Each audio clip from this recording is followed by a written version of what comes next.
بسم الله الرحمن الرحيم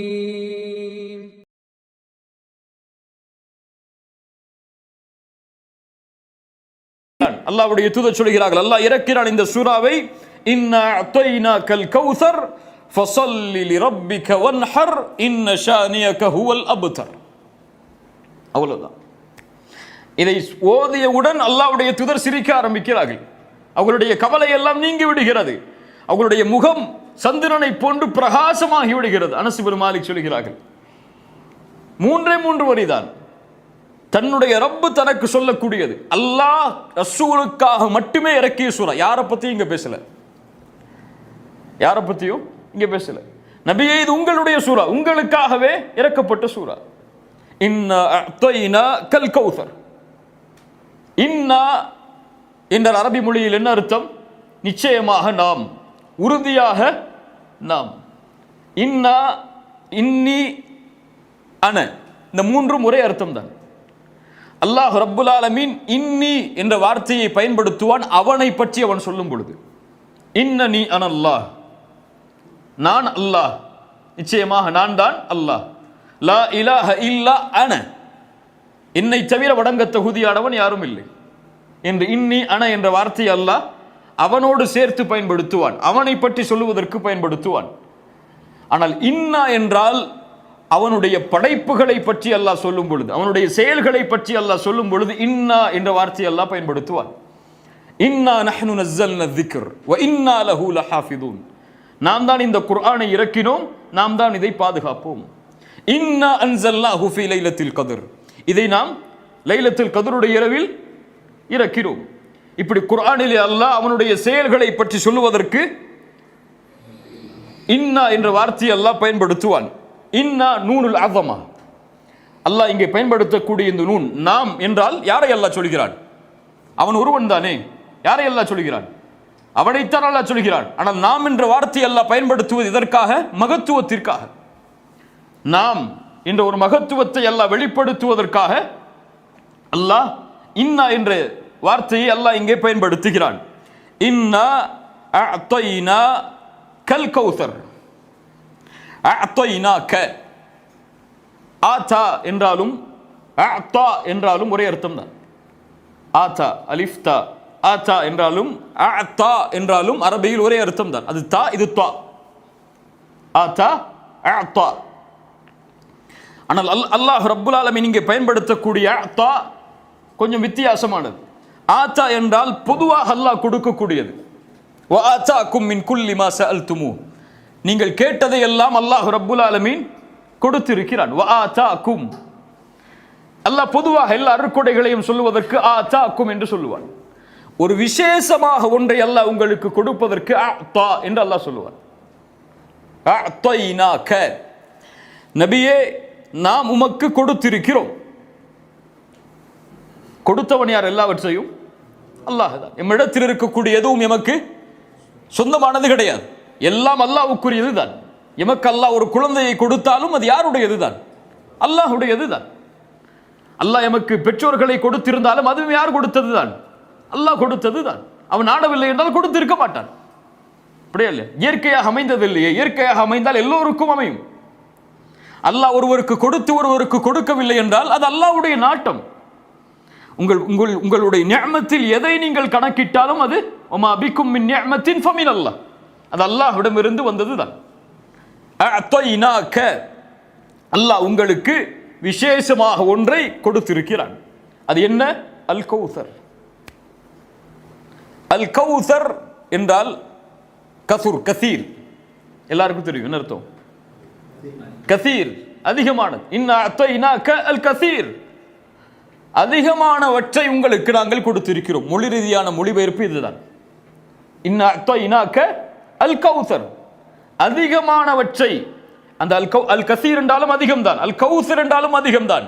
அல் கசீருக்கும் கௌசருக்கும் என்ன வித்தியாசம்? அல் கௌசர் அதிகத்திலும் அதிகம், அதிகம் உருவாகக்கூடிய சோர்ஸ். அது அதிகமாகிக் கொண்டே இருக்கும். அதை அளவிடவே முடியாது, கணக்கிடவே முடியாது. அப்படிப்பட்ட அதிகமானவற்றை உங்களுக்கு நாம் கொடுத்திருக்கிறோம். இப்னு அப்பாஸ் ரலியல்லாஹு அன்ஹு சொன்னார்கள், அல் கௌசர் என்றால் அல் கைருல் கசீர்.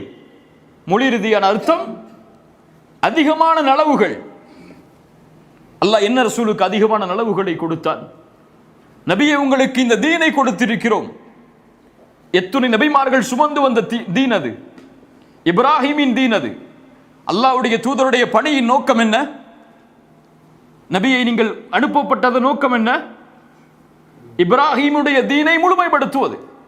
இப்ராஹிம் தொடங்கி வைத்த அந்த தீனை, மறுபடியும் புதுப்பித்த அந்த தீனை முடிப்பதுதான். வஅத்மம்து அலைக்கும் நிஅமதி, அதை பூர்த்தி செய்கிறோம். அல்லாஹ் அந்த அருளை கொடுத்திருக்கிறான். நபிமார்களுடைய வரிசையில் பிறக்கக்கூடிய, வம்சத்தில் பிறக்கக்கூடிய வாய்ப்பை அல்லாஹ் கொடுத்திருக்கிறான் முஹம்மது ரசூலுக்கு ஸல்லல்லாஹு அலைஹி வஸல்லம். குர்ஆன் பல பல அர்த்தங்களை, பல சிந்தனைகளை உருவாக்கக்கூடிய வசனங்கள், வார்த்தைகள். அவர்களுக்கு ஒரு வார்த்தை பேசினால் பல அர்த்தங்கள் அதில் உள்ளடக்கப்படும். அதிகமான நபித்தோழர்கள், சந்ததியில் பெரும்பான்மையான எண்ணிக்கையுடைய உம்மா, புகழில் வரஃபஅனா லக திக்ரக், ஒவ்வொரு நாளும் தூதருடைய புகழை அல்லாஹ் உயர்த்தி கொண்டே இருக்கிறான். ஒவ்வொரு நிமிடமும் உயர்கிறது. அஷ்ஹது அன்ன முஹம்மது ரசூலுல்லாஹ் என்ற சாட்சியின் மூலமாக. இப்படி எல்லாவற்றிலும் நபியே உங்களுக்கு அல்லாஹ் அதிகரிப்பை கொடுத்திருக்கிறான். அஅதைனாக அல் கௌசர். ஆனால் அல் கௌசருடைய வடிவம் என்ன? மொழி ரீதியான அர்த்தம் அதிகரிப்பு. அல் கௌசருடைய வடிவம், அல்லாஹ்வுடைய தூதர் ஸல்லல்லாஹு அலைஹி வஸல்லம் சொன்னார்கள், ஃபஇன்னஹு நஹருன், அது ஒரு ஆறு. அல்லாஹ் ரப்புல் ஆலமீன் அதை எனக்கு மறுமையில் வாக்களித்திருக்கிறான். சொர்க்கத்தில் அல்லாஹ் எனக்கு வாக்களித்திருக்கிறான். அதனுடைய பாத்திரங்கள், கிண்ணங்கள் நட்சத்திரங்களுடைய எண்ணிக்கையை போன்றது, அளவிடவே முடியாது. அல்லாஹ்வுடைய தூதர் சொன்னார்கள், அல்லாஹ் ரப்புல் ஆலமீன் சொர்க்கத்திலே வாக்களித்த ஆறு அது. அதனுடைய நிறம் பாலை விட வெண்மையானது, தேனை விட சுவையானது. அதிலிருந்து ஒருவர் ஒரு சொட்டு தண்ணீரை அறிந்து விட்டால் அதற்கு பிறகு தாகமே அவருக்கு ஏற்படாது. அவர் வாழும் வரை தாகமே அவருக்கு ஏற்படாது. அல் கௌசர் என்று சொல்லும் பொழுது ஒன்றை சேர்த்தே சொல்லுவோம். என்ன சேர்த்து சொல்லுவோம்? ஹவுதுல் கௌசர். ஹவுத் என்றால் என்ன? அல் கௌசர் என்றால் என்ன? அல் கௌசர் ஒரு ஆறு. இது எங்கே இருக்கும்? சொர்க்கத்திலே. ஹவுத் என்றால் கௌசருடைய தடாகத்திலிருந்து தண்ணீர் வடிந்தோடி மஹ்ஷரில் மக்கள் எல்லோரும் ஒன்று கூட்டப்பட்டிருக்கும் பொழுது எல்லா நபிமார்களுக்கும் ஒவ்வொரு தடாகம் இருக்கும். அது அல்லாஹ்வுடைய தூதருடைய சமூகத்தின் தடாகத்திற்கு கௌசருடைய ஆற்றிலிருந்து நீர் கொண்டு வரப்படும். மஹ்ஷரில் அதிகமான வெப்பம் தாக்கும் பொழுது, சூரியன் ஒரு மைல் தூரத்தில் நிற்கும் பொழுது, சிராத்துடைய பாலத்தை மனிதர்கள் கடப்பதற்கு முன்னால் அல்லாஹ்வுடைய தூதர் ஸல்லல்லாஹு அலைஹி வஸல்லம் அந்த ஹவுதுடைய வாசலில் நிற்பார்கள். அந்த ஆற்றுடைய முனையில் அதிலிருந்து அவர்களுடைய சமூகத்துடைய எல்லோருக்கும் அல்லாஹ்வுடைய தூதர் தண்ணீரை எடுத்து கொடுப்பார்கள். ஹவுதுல் கௌசரில், ஹவுதில் நாளை மறுமையில் முஸ்லிம்கள் தண்ணீர் அருந்துவார்கள். அல்லாஹ்வுடைய தூதருடைய சமூகம் தண்ணீர் அருந்தும். அந்த தண்ணீரை அருந்தினாலும் அதற்கு பிறகு தாகமே ஏற்படாது. அல்லாஹ் ரப்புல் ஆலமீன் மஹ்ஷரில் முஸ்லிம்களுக்கு அல்லாஹ் ரப்புல் ஆலமீன் வாக்களித்த ஒன்று ஹவுத். கௌசர் என்றால் அது ஒரு ஆறு, ஹவுத் என்றால் தடாகம். அல்லாஹ்வுடைய தூதர் ஸல்லல்லாஹு அலைஹி வஸல்லம் இந்த வசனத்திற்கு விளக்கம் சொன்னார்கள். அல் கௌசர் என்றால் அது ஒரு ஆறு, அல்லாஹ் இதை எனக்கு வாக்களித்திருக்கிறான். பல ஹதீஸில் அல்லாஹ்வுடைய தூதர் அதை விளக்குகிறார்கள். இன்னா அத்தைனா கல் கௌசர், நபியே நாம் உங்களுக்கு கௌசரை கொடுத்திருக்கிறோம். என்ன அல்லாஹ் ரப்புல் ஆலமீன் இதன் மூலமாக பாடமாக கற்பிக்க வருகிறான் என்றால், அல்லாஹ் ரப்புல் ஆலமீன் இந்த வசனத்தில் அல்லாஹ்வுடைய தூதர் இழந்ததை சொல்லவில்லை, அல்லாஹ்வுடைய தூதர் பெறப்போவதை சொல்லுகிறான். அப்படியா இல்லையா? நபியே உங்களுடைய மகனுடைய இறப்பு செய்தி என்று அல்லாஹ் எதையும் முன்வைக்கவில்லை. அல்லாஹ் இதை சொல்கிறான், கொடுத்து விட்டோம், முடிஞ்சு போச்சு. அது நீங்க பிறப்பதற்கு முன்னதாகவே அல்லாஹ் உங்களுக்காக அதை தயாரித்து விட்டான். அல்லாஹ் ரப்புல் ஆலமீன் அல்லாஹ்வுடைய தூதருக்கு, நபியே நீங்கள் இழந்ததை குறித்து கவலைப்பட தேவையில்லை, அல்லாஹ் ரப்புல் ஆலமீன் உங்களுக்கு கொடுக்க இருப்பதை நினைத்து பாருங்கள்.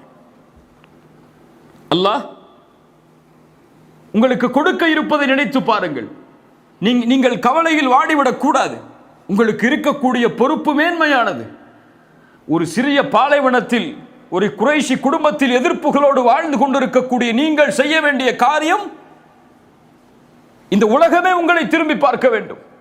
ஷாம், பாரிஸ் போன்ற மிகப்பெரிய நாடுகள் எல்லாம் உங்களுடைய பெயர்களை கேட்டால் நடுங்க வேண்டும். உங்களுடைய முஸ்லிம் படை உலகமெல்லாம், சைனா, இந்தியா போன்ற நாடுகள் எல்லாம் பறந்து விரிய வேண்டும். நீங்கள் கொண்டு வந்திருக்கக்கூடிய இந்த செய்தி உலகமெல்லாம் சென்றடைய வேண்டும். நீங்கள் கவலை அடையக்கூடாது. உங்களுடைய நோக்கம் பெரிது, அதை நோக்கி செல்லுங்கள். சுப்ஹானல்லாஹ். குர்ஆன் கொள்கைக்கு வழிகாட்டுவதற்கு மட்டும் இறக்கப்பட்ட வார்த்தைகள் அல்ல. குர்ஆன் ஹலால் ஹராமை மட்டும் விளக்குவதற்கு சொல்லப்படக்கூடிய வசனங்கள் அல்ல. குர்ஆனுடைய வசனங்கள் எமோஷன் அப்படி திருப்பி போட்டுரும். அல்லாஹ்வுடைய தூதருடைய அப்படியே அந்த நெகட்டிவ ஒரே ஒரு 3 வசனங்கள் முழுவதுமான ஒரு பாசிட்டிவா மாற்றும். அல்லாஹ்வுடைய தூதர் மாறுகிறார்கள். அப்படி இது குர்ஆனுடைய வழக்கம். அல்லாஹ் ரப்புல் ஆலமீன் எங்கெல்லாம் சோதனைகளை குறித்து சொல்லுவாடோ அங்கெல்லாம்